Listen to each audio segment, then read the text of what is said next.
veux revenir sur les entraves, en fait. Je suis né, j'ai eu une éducation, j'ai eu des vécus, j'ai eu des blessures. Du coup, je me suis forgé par rapport à ça. Du coup, j'ai pris l'habitude de ce moule-là. C'est pas facile de glisser vers la suite, du coup. Ben, si l'éveil à je suis est déjà là, appuie-toi, là, tu vois, reviens à ce que tu es. Et c'est comment? Du point de vue de je suis, c'est comment? C'est libre de tout. Alors ça, c'est intéressant parce que souvent, évidemment, c'est cette première vision. Et souvent, c'est libre de tout. Ah oui, mais le personnage, lui, il souffre. En fait, qu'est-ce qu'on est? Tu vois, ça demande de se laisser fondre en tant que cela tout le temps. Parce que quand on dit « Ah oui, mais le personnage, il est mal », ça sous-entend « Je voudrais être bien ». Mais je suis ne veut pas être bien. Je suis, il est. Tu vois? Et en fait, il y a une fascination encore pour le personnage, qu'on appelle le personnage, en fait, sont juste des pensées crues. En fait, on ne peut pas se retrouver, on ne peut pas en permanence se retrouver en tant que je suis. Nous sommes je suis. Il ne s'agit pas de se retrouver en tant que je suis, il s'agit d'arrêter de croire que je suis un organisme dans le monde et limité à cela, plus exactement. L'organisme dans le monde, l'organisme psycho-émotionnel, c'est un milliardième de milliardième de milliardième de ce que je suis. Et tout se passe comme si on était limité à cela. Ça n'a pas de sens. Nous sommes l'être. Ramana Maharshi disait « Si vous pouviez faire qu'une seule chose qui n'est pas à faire, c'est revenir à je suis ». Mais revenir à je suis, ça ne signifie pas revenir à une expérience de je suis. Ça veut dire se souvenir que nous sommes. Et cette souvenance fait que c'est là. C'est un mot qui ramène à je suis, en fait. Se souvenir de ce que nous sommes.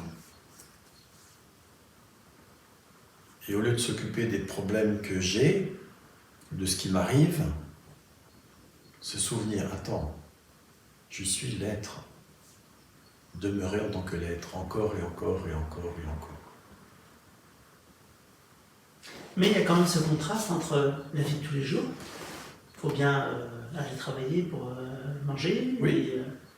Oui. Est-ce que ça gêne je suis? Et, tu vois, par rapport à ce que tu disais tout à l'heure, et des conditionnements qui sont agissants.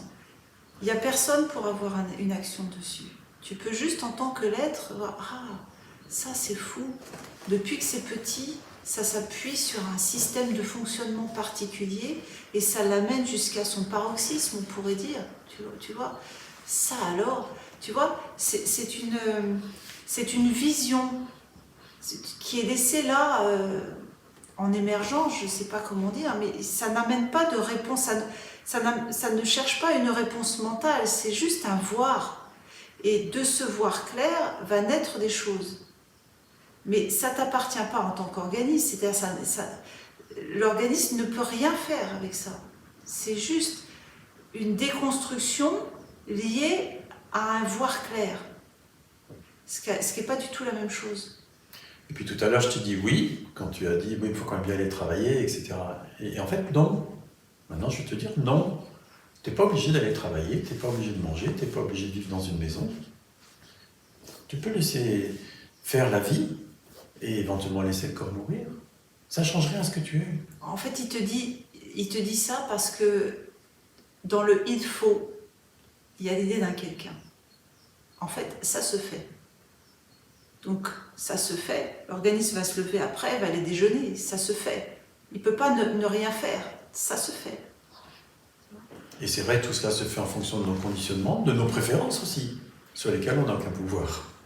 Donc c'est pas la peine de se prendre la tête. Oui, c'est vraiment à partir de l'idée de ce quelqu'un qui a été forgé par l'éducation, par le vécu et tout ça, qu'on reste coincé en fait. Mais qui reste coincé?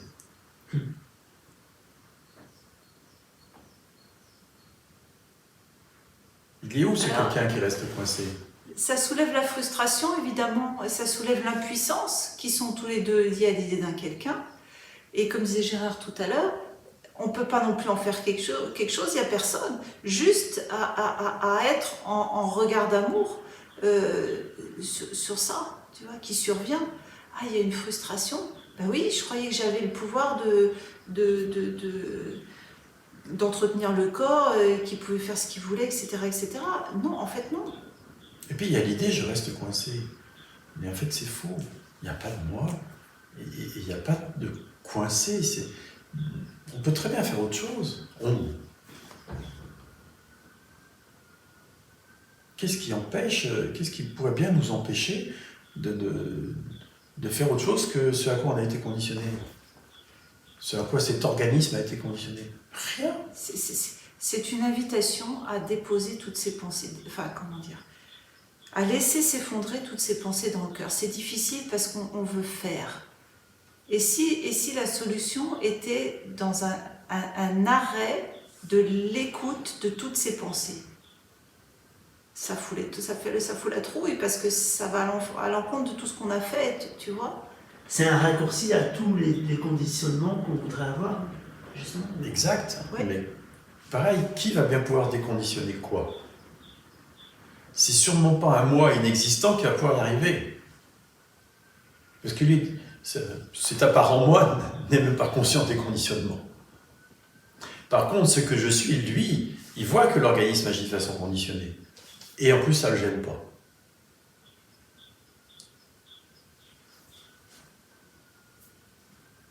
En fait, le bonheur ne dépend pas des conditionnements ou de l'absence de tel ou tel conditionnement. Le bonheur, il est en soi. Le bonheur ne dépend pas des conditions extérieures.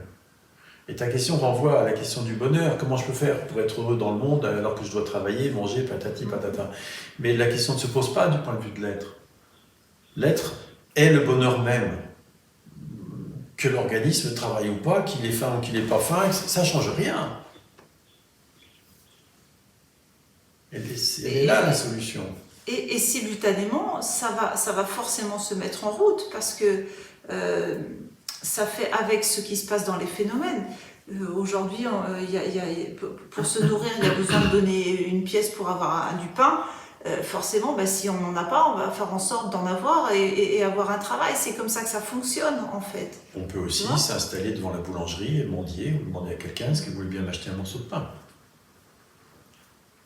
Tout est possible, en fait. Il y a juste les pensées qui sont dans la tête, qui apparaissent, qui font qu'une chose va se faire ou pas.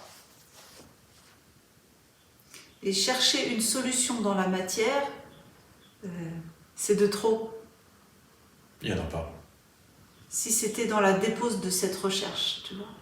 En fait, ça, c'est l'un des principes du bouddhisme. Cette vie, cette existence est insatisfaisante, voire souffrante. Certains traduisent par souffrante. Il n'y a pas de solution au niveau existentiel. Ça, c'est un point qui est vraiment important presque de marteler. Il y a vraiment besoin de réaliser, que chacun de nous réalise qu'il n'y a pas de solution gagnante au niveau de l'existence.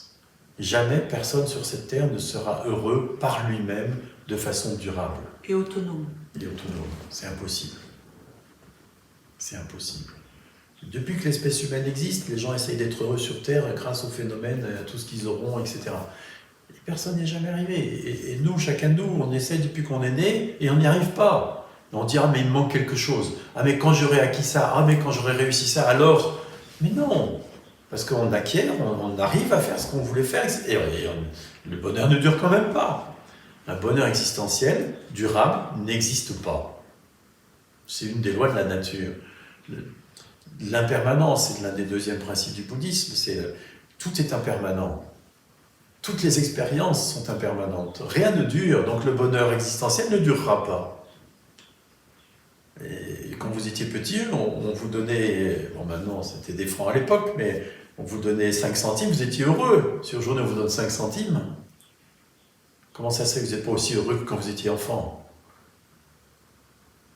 C'est juste que notre échelle de besoin pour le bonheur est plus élevée, c'est tout. On croit qu'il nous faut plus pour être heureux. Mais c'est faux. Le bonheur existentiel durable ne sera jamais de ce monde.